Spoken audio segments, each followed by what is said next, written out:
Je suis ravi de recevoir Christophe Dandois, qui est CEO de Leocare. Donc, on va parler ensemble d'expérience et de relations clients. Bonjour. Bonjour, merci Vincent en tout cas pour cette invitation. Alors, pour démarrer, parce que justement le positionnement de Leocare est assez original sur le secteur, le point d'entrée intéressant, c'est de voir justement un peu sous l'angle technologique, en fait, comment chez Leocare vous avez pensé finalement la promesse technologique en matière de relations et d'expérience client. Quand on a cofondé Leocare avec Noureddine Bekrar et on a travaillé pendant 20 ans dans le digital. Et donc nous, la première chose qu'on a pensé, c'est la dimension client. Hein. On parle d'expérience client, mais avant tout, on parle d'un client. Et c'est vrai que la particularité du monde de l'assurance, et on va parler un peu de nos aînés, qui ont plutôt construit leur système d'information autour du risque, autour du bien, hein, et donc avec les difficultés que ça comporte. Donc nous, on a la chance, on s'est créé en 2017, from scratch, et donc on a construit un legacy autour du client. Ça veut dire qu'avant tout, avant de parler de son bien, on parle du client, on parle de son mobile, on parle de ses habitudes, on parle de son mail. Donc le connaître d'abord et lui offrir toute une expérience temps réel. Notre vision, c'est mobile first, hein, c'est-à-dire que normalement, on a tous dans la poche ce mobile et lui permettre d'être totalement autonome depuis la vision d'un devis, de son contrat, bien évidemment sa vie de contrat avec tout ce qu'on peut avoir comme avenant et services, sans oublier le moment clé, le moment fort qui est la gestion de sinistres, là aussi automatisée avec de la prise de photos et de la vidéo. Donc nous, le positionnement de Leocare dans cette expérience digitale, c'est de considérer qu'on a des habitudes qui sont nées de Netflix, du monde des télécoms, etc., dans sa façon d'utiliser son téléphone, dans son expérience client, et nous, on a décliné ces éléments. La technologie, assez souvent, on a l'impression qu'il est simple de faire une application. Voilà, une application, et avec ça, on a tout changé. Bien évidemment, tout l'enjeu, c'est un iceberg. Hein. L'application n'est que la partie visible de ce que le client a dans la main. Pouvoir faire un devis en 1 minute. Alors, pas un devis à partir de, hein, comme on voit des fois, puis il faut rappeler derrière. Non, c'est un devis complet qui me correspond avec mes propres garanties, avec mon besoin, pas, je dirais, un package qu'on essaye de remettre à tout le monde pareil. Et derrière, quand on parle aussi vite contrat dans cet aspect de technologie, je viens de vendre mon véhicule, je n'ai pas besoin d'appeler qui que ce soit, juste à prendre en photo le certificat de cession de vente et immédiatement, mon contrat est arrêté, j'ai le remboursement automatisé. Là, on a de la chance, il fait beau aujourd'hui, donc j'ai envie de sortir ma moto, ça fait 3-4 semaines qu'elle est hivernée, je n'ai pas besoin d'appeler qui que ce soit et de modifier mon contrat et de prendre du temps et d'avoir des délais. Je prends mon application, je réaugmente mes garanties, hivernage, et à partir de là, je dispose. Voilà. Donc cette vision de l'expérience client, c'est le temps réel et c'est l'objectif d'utiliser les technologies à bon escient au regard de mon profil. Et c'est important quand on dit expérience client, c'est, je pense, la différence entre la notion d'assuré, qui est souvent une notion d'obligation, je suis assuré, hein, donc ça veut dire que je suis obligé d'être assuré. Pour nous, un client, c'est exigeant, c'est digital, ça pense qualité de service, et s'il n'est pas satisfait, il le dit et voire il part. Hein. Voilà. Donc là, finalement, la promesse technologique que vous avez construite, c'est une suite technologique dont l'application est un peu finalement la figure de proue, mais derrière, il y a toute cette capacité d'interconnexion, d'API, de web service qui permet de s'assurer que tout ça fonctionne un peu en temps réel. Exactement. L'image, je pense, de l'iceberg est parfait. Pouvoir analyser.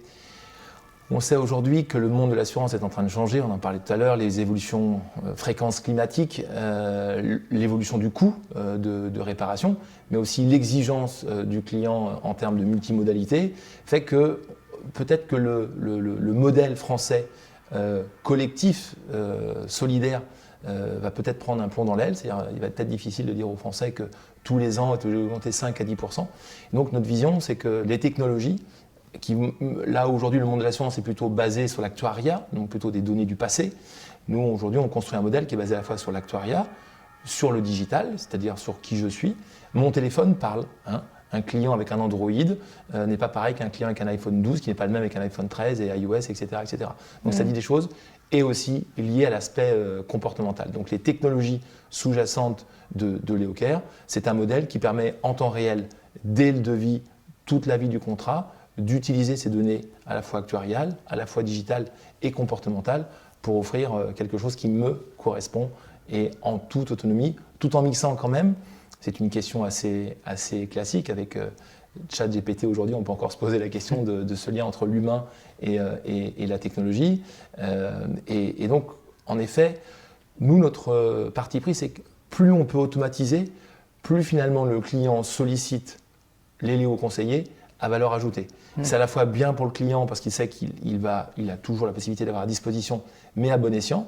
Et c'est aussi bien en termes de recrutement et d'animation d'équipe, parce que pour le coup, vous avez un travail à forte valeur ajoutée et pas simplement valider une pièce, quoi. Le modèle EOCare, c'est quand même pas un modèle sans humain, c'est un modèle avec moins d'humain ou mieux d'humain.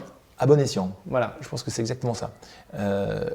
Aujourd'hui, on a envie d'être autonome, on a des moments de vie. Par exemple, Vincent, je peux vous prêter mon vélo qui est ici en bas ou ma voiture. Je vais prendre mon application EOCare, on va mettre votre permis de conduire sur la table, on va le prendre en photo et hop, vous partez avec ma voiture avec la même garantie, couvert, pas de question de surfranchise et ce genre de choses. Donc, quelle est la valeur ajoutée d'un collègue sur ce sujet? Aucun. Par contre, il y a des moments peut-être critiques, des moments de famille, des moments d'évolution un peu particuliers, bien évidemment souvent des sujets autour de la sinistralité, où on peut considérer que l'humain a la valeur. Et la technologie, c'est quoi? C'est d'aider l'humain à avoir tous les éléments 360 autour de lui pour pouvoir faire le bon choix et d'amener une vraie valeur au moment où vous, en tant que client, vous en avez le plus besoin. Très clair. Et du coup, cette orientation très technologique que vous avez pris d'emblée sur la création de l'EOCare, ça s'accompagne très certainement aussi d'une constitution d'un paquet de data sur l'ensemble des clients et du coup des opportunités de personnalisation. Est-ce que c'est quelque chose que vous travaillez particulièrement chez l'EOCare? Alors, on a construit l'EOCare avec 150 personnes. En 2017, on n'est pas arrivé visionnaire avec Noureddine. On a écouté 150 personnes et on a construit au fur et à mesure. Aujourd'hui, notre roadmap, ce sont les clients qui la font. Pourquoi? C'est à la fois l'équipe service client qui collecte des difficultés, des remarques clients, bien évidemment d'écouter tout ce qui se passe sur nos chats, les réseaux sociaux bien évidemment, et à partir de là, on a mis en place donc une méthode Lean, donc on met tout, pour faire simple, dans Notion, qui permet de collecter finalement quid d'un besoin, d'une automatisation, de tel avenant, etc. etc. Et sur cette base-là, on a notre équipe product qui définit finalement le besoin. Et chez l'EOCare, on n'investit pas sans définir un KPI. C'est-à-dire que derrière chaque fonctionnalité, donc chaque investissement, chaque développement, il y a un KPI d'entrée et bien sûr de le suivre dans le temps. Donc la data, c'est un élément clé. La data, chez l'EOCare, elle permet, à partir du moment où on démarre un devis, on a déjà la vision du S sur P, de la sinistralité de ce profil. Donc ça, c'est grâce aux données. Donc c'est tout autant un enjeu, je dirais, d'appréciation d'un modèle viable de bout en bout, depuis la souscription jusqu'au S sur P, et c'est de répondre à des problématiques fonctionnelles en les priorisant au regard de la donnée, avec des outils de type AT Internet qui permettent de suivre et de voir par exemple de modification d'une page, d'un bouton, et de suivre son évolution et son taux de transfert. voir le retour sur investissement assez facilement. Pragmatiquement. Et avec un suivi aussi de la satisfaction en temps réel. Alors, on la met à tous les… Aujourd'hui, donc, nous, on a tout centralisé dans nos campagnes avec un outil comme Selligent. Donc, toutes nos campagnes CRM sont par le biais de là. Aujourd'hui, l'EOCare, je pense que ça va être vérifiable, doit être la première assurance en France, puisqu'on va avoir plus de 22 000 avis cumulés sur Apple Store, Google Play, Google My Business et Trustpilot. 22 000 à 4,4, 4,5, excusez-moi pour l'absence de précision. Mais en tout cas, voilà, donc ça, c'est plus de 22 000 avis en 3 ans en gros d'exploitation. C'est énorme, bien évidemment, dans le monde de l'assurance. C'est un sujet sur lequel on remonte, bien évidemment, les clients. On fait un NPS, je dirais, classique, là aussi, au suivi.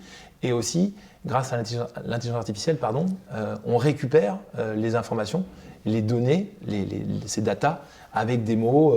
Alors, il y a des évolutions, il y a des enjeux réglementaires, comme le mot réclamation.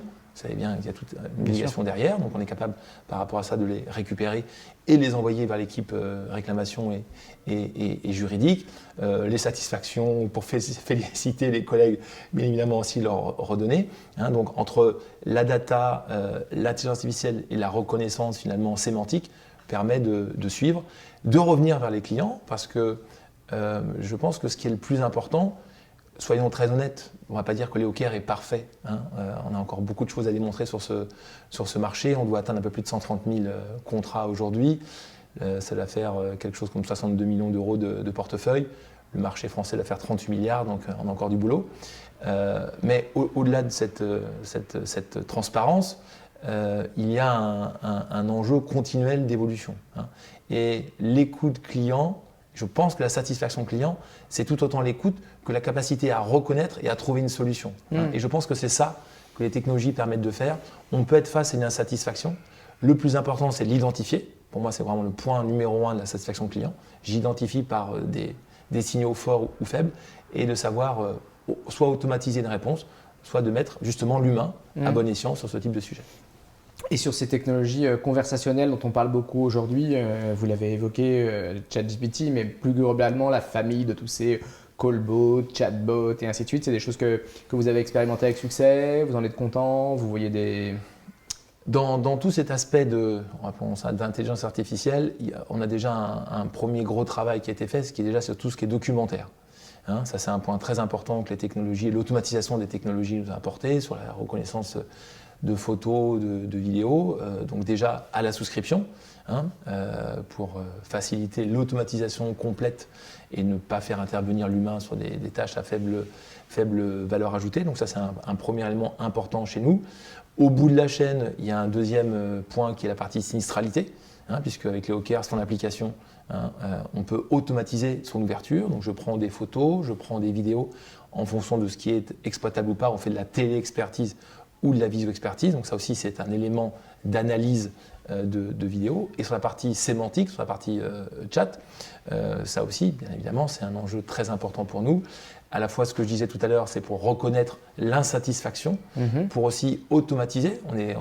Voilà, vous savez, on a le label centre d'appel 100% en France, donc toutes nos équipes sont à la fois à Cesson-Sévigné à côté de Rennes, et puis une partie aussi à Amiens avec un partenaire.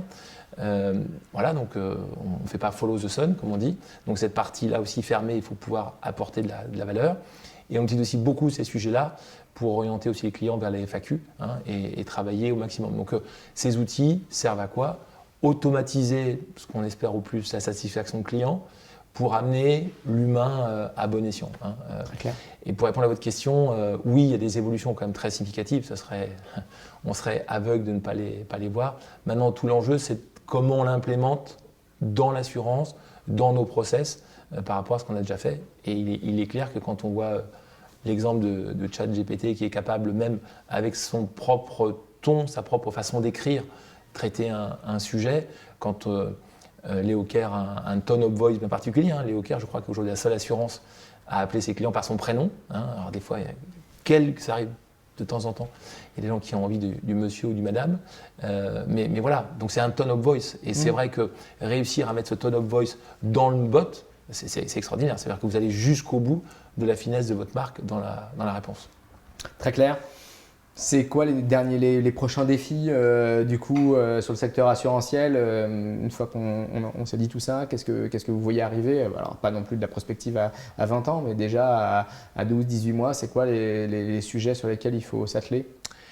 Je pense que comme vous le savez, on s'est battu il y a 2 ans, malheureusement c'est pas fini, sur la suppression de la carte verte. Hein, on est allé mettre des panneaux devant le ministère des Finances, on a fait des campagnes sur les réseaux sociaux, etc. etc. On n'oublie pas que je crois que la France doit être maintenant dans les 4-5 derniers pays de l'UE à toujours avoir ce papier vert sous le pare-brise. Hein. C'est plusieurs dizaines de millions d'euros, presque 100 millions d'euros au total. Je parle du papier, de la timbre, etc. C'est aussi une empreinte carbone de plusieurs milliers de tonnes de carbone. On y a cru, malheureusement, semble-t-il que ça ne sera pas pour 2023. Puisqu'on parle d'expérience client, on a quelque chose sur lequel qui est mon prochain combat pour Léo Caire et je pense pour les citoyens, c'est de simplifier cette expérience client. Pas seulement ce bout qui se passe avec Léo Caire ou d'autres acteurs, mais l'expérience citoyen. Hein. Et on considère là aussi qu'on est très en retard, puisqu'il y a ce fameux relevé d'informations qui interdit toute liberté d'un client, puisqu'il est obligé de demander, soyons clairs, et donc d'avoir son CRM, etc.